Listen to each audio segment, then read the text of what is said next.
Hey friends, Dan here, and today we're going to be going into the very basics for rental property investing, going over some of the basic terms and what to look for when you're trying to start investing into rental real estate. What kinds of rental real estate there is, some of the basic fundamentals and the numbers that you need to be considering, as well as some of the areas, the property types, and so on and so forth. So guys, the two main types of rental properties that you will be investing in and that most people invest in are what's called single family homes and multifamily homes, guys. And the difference being a single family is your typical house that an American family would live in. A lot of these are actually owned by investors and are rented out to families. Now, the second major category is going to be multifamily. So in my opinion, multifamily is anything 2+ units. Now, technically 5+ units is what's called commercial multifamily, but honestly, it all really trades similarly. And so they're very similar, but they do have their own nuances that you need to be aware of. So regardless of what type of investment property you look at to buy for your rentals, there's a few things you need to think about. And the main things are the debt and the equity, or the debt or the mortgage. Okay, so every deal that you're gonna come across, there's three main components. That's gonna be the deal, which is the property, the debt, which is how you're going to finance that property, whether that's a hard money loan, a private loan, a local bank, something like that. And then you're going to have the equity or the down payment,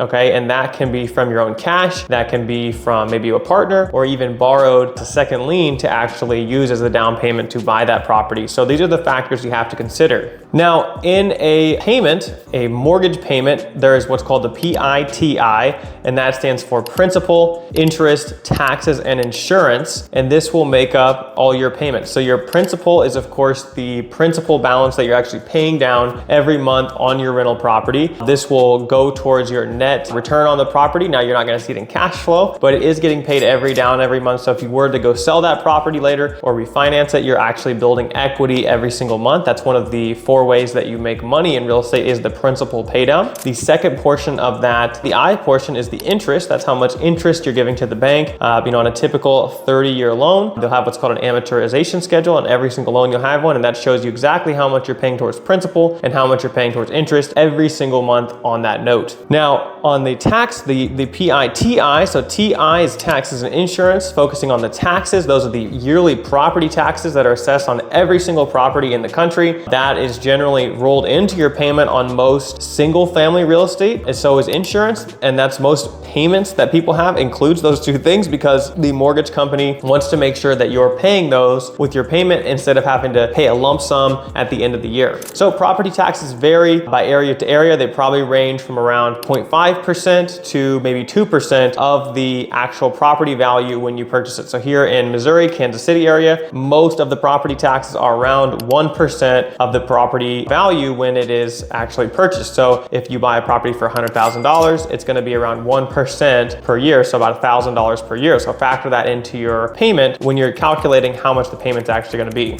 Insurance is the last component of a payment, and that is going to be a big factor. For most properties that we buy, it's generally around 0.5 to 0.7% of the value of the property per year. So on a $100,000 house, it might be anywhere from $500 to $1,000 a month, and typically as you scale, it's really, you're just paying for that coverage. There's other factors that go in. There might be flood insurance, there might be other things like that. All very important to think about, as this is going to be the single biggest expense when operating a rental property. So other factors to consider when underwriting a rental property is you're going to have to pay for 3 other big things, and those are maintenance. So we take about 10% off the top gross rents for maintenance. So if the rent's $1,000 a month, we're taking $100 of that rent, putting it into a separate account that's going to pay for any maintenance expenses to the property. The other big expense is going to be vacancy. So vacancy is the expense you have on the property when it's not rented, because you're still having to pay those mortgage payments, still having to maintain the property. We calculate about 6% of the gross rent for vacancy. The other big expense you're going to have is property management. So for most places, that's going to be around 8 to 10% of the gross rent. Plus typically, a lot of places charge a maybe nothing or half or a full month's rent upfront per tenant placement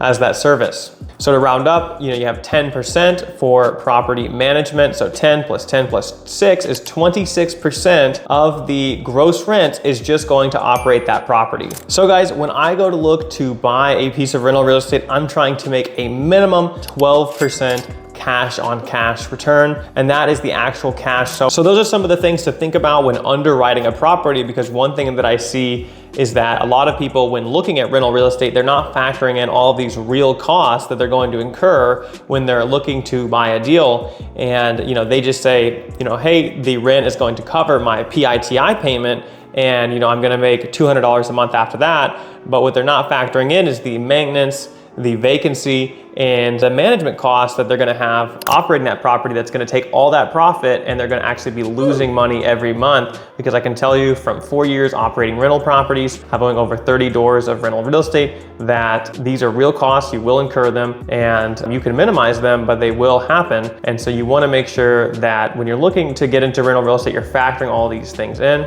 Now, I will say, being 2024, it's very difficult to find deals like this on the market. Honestly, most deals, even in great rental markets, are losing money because we're having to pay 8% interest rates. They just don't cash flow unless you put a ton of money down, like 40, 50% down. And so that's just the environment that we're in. So guys, keep that in mind when looking for rentals. Another big factor besides the baseline financials is going to be the areas that you're looking to rent. So in the real estate game, we often refer to different areas in terms of class by letter. So with A being the best class, this is your nicest properties, you would kill to live there. An F class is like your war zone. You wouldn't let your worst enemy run into these places because they are war zones, gang areas.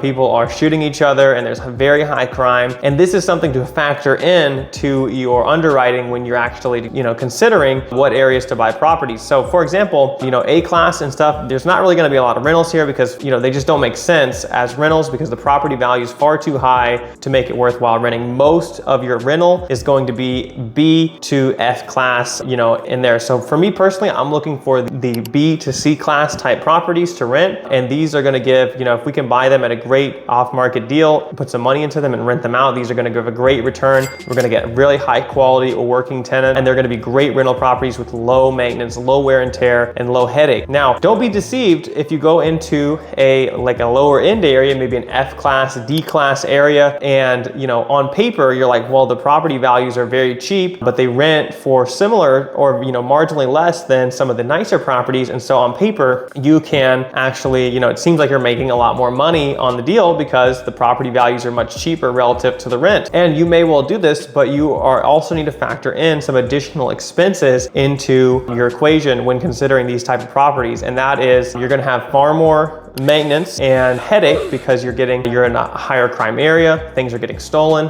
vandalized, AC units are running off, stuff like that, as well as there's going to be a lot more headache and trouble because you're not going to be able to attract as nice of a tenant into these types of areas. And even if your property is great, you're going to get a lower grade tenant. They're going to put more wear and tear on the property. So while a B, C class house might experience 10% maintenance, you might actually be experiencing more like 20% maintenance expense or even more, and maybe even higher management expense, as management companies don't want to deal with these properties. So while on paper it may seem more attractive at first glance, be cautioned, do your due diligence when trying to invest in lower end areas. There's guys that have great success there, but there's some expenses that may not be immediately evident that you're going to have to deal with if you invest in these areas. So guys, whether or not you're investing in single family or multi-family rental property, honestly, the equation stays pretty much the same across the board. The only difference being, your single families are going to be priced basically based on the comps. More than likely, that's going to be the value they're set at and what an actual owner would buy those properties, whereas your multifamilies that are 5 units and up are actually going to be valued based on cap rate, which is what those properties actually net at the end of the year,